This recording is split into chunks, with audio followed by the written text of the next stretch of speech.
אנחנו מזמינים את סם, ראשון הדוברים, סם ומריל וערן טובול, ידידי אמת, שותפים לחלום ולמעש שלנו. תמיד פתוחים, מוכנים לעזור לנו ולהוביל איתנו את רעיון הריבונות. ביתכם ולבכם תמיד פתוח עלינו, בכל שעה אפשר לצלצל, לבקש עצה, לבקש עזרה ולקבל אותה. ואיזה רעיונות, הכל מחוץ לקבוצה, לעזור לנו בארגון ובארגון. תודה לכם. סם, בבקשה. Yeah, in English, yes. We're inviting Sam for introductory words. Sam Salomon and his wife Meryl, they're so great. They're real friends, and together with Eran Tubul, who works with them, are partners to the dream and to the action. Together with us, always there, always available, always there when we call, when we have a question, and together leading with us the rayon, the idea of Ribbolut. Sam and Meryl's house and heart are always open for us any hour of the day. We can call and ask for advice, ask for help, and not only do we get advice, but we get the nirkamim ladavar. So we say thank you to Sam, thank you to Meryl, and we ask you to say thank you. And we already gave Sam his plaque, but Sam is also a Savati honoree.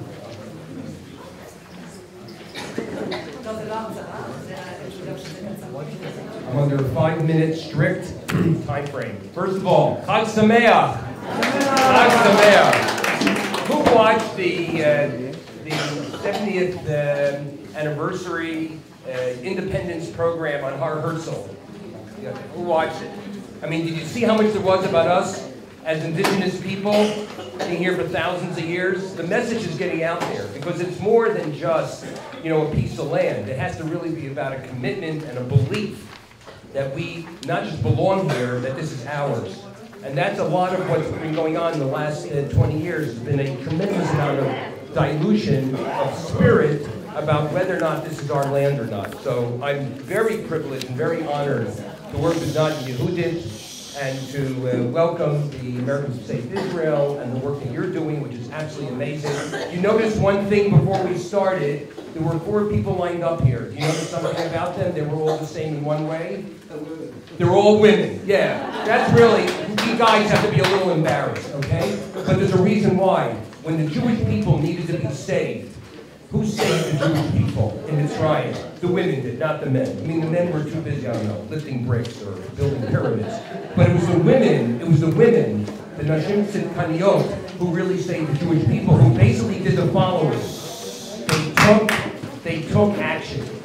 And I actually believe one of the core differences between men and women that you see is women take action. They hear something. By the way, that includes having children, bringing more Jews into the world. You've got to take action. There's a reason why we have the highest population explosion in the Western world, the Jewish people, is because the women are taking action. If the women all decided tomorrow no longer have babies, it would be a problem. The men wouldn't be able to do it.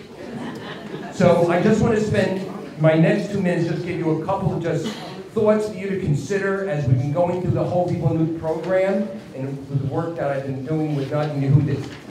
I want to give you 3 ideas to think about because this is really important. The first issue, because most of you do not live in the country, most of you live outside of Israel. Show a hand. How many people live in Israel? Raise your hand. Oh, so why did someone say you're all from the States? Oh, apologize. My points are still well taken. The first core issue for us in the Ribbolut movement is to understand what the consensus is in Israel and to shift that consensus over time. Because one of the things that is really important is Israel has an underlying cohesiveness of society that's critical. And that cohesiveness is what allows us to have the strength with the Kadosh Baruch Hu, and everything that we do, that strength comes out of consensus. When we're out of consensus, we have an issue. So the first issue is to understand how do we shift consensus. And to do that is not easy. The consensus in Israel is not for full Ribbolut over Judea and Samaria. That's the bottom line. It's not. By the way, there is consensus for everything that is Jewish today and Israeli today in Judea and Samaria. So there is the beginning of core consensus, but shifting that is going to take time. And one of the pieces of advice we've gotten from the research that's been funded by Women in Green is this whole issue about what they call salami. I'm not going to be able to take questions now. I apologize. No, but afterwards I'll say around. I was going to say that the Israeli people don't want 2 states now. No, they don't want 2 states. They don't want states. You know what they want? They want status quo. Okay. I don't want to discuss that. I don't want to discuss that now because that's actually what gets us into a conversation. But I've been conducting research on let's call them the Merkaz, the Gush Dan Israelis, which is really not the people that are already persuaded. I don't have to persuade you on Ribonut, but the question is how do you shift consensus on Ribonut?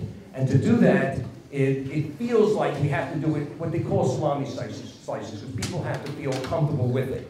But that's something in your conversations to talk to people about it. Don't just talk to the people that are already persuaded. Talk to your friends, and this is sometimes uncomfortable. Just happened to me yesterday at an independence party.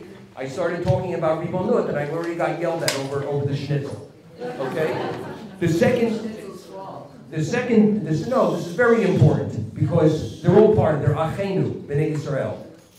Okay, the second thing is that you have to have an ultimate plan in hand. One of the things that they discovered and they've been driving is without a plan of what does Ribonut really look like economically, physically, that there's a plan. Everyone should be taking the journal. If you open up the journal, you'll see there's an article here by the very famous fellow that's I believe you're speaking, right? Yes. So you'll see this, a plan for a national plan. Do you believe it or not, there is no integrated today national plan of Judea and Samaria with the rest of Israel. It's called a Tama. It never was done. So without that, there's always the excuse of, well, we're not really sure, we don't really know, how's it going to go? What's the economic impact of it? What's the population impact on it? These are all the things that, with your support of Women in Green and the sovereignty movement, your support goes, in part, to building a plan where we can really talk about how it's going to work. And that's the second part. And the third is it's critical, and this actually connects to the first one, to have a conversation with people. Not to yell at people about it, that they're idiots, that they're morons, how can you not believe it, but rather engage in conversation. Because the vast majority of Israelis, frankly, are mububalin. They're confused. It is confusing. Okay? So rather than, treating them with any form of disdain, okay? Because the vast majority of Israelis are not these ultra-left and anarchists. They're just people trying to make it every day in Farsaba, okay?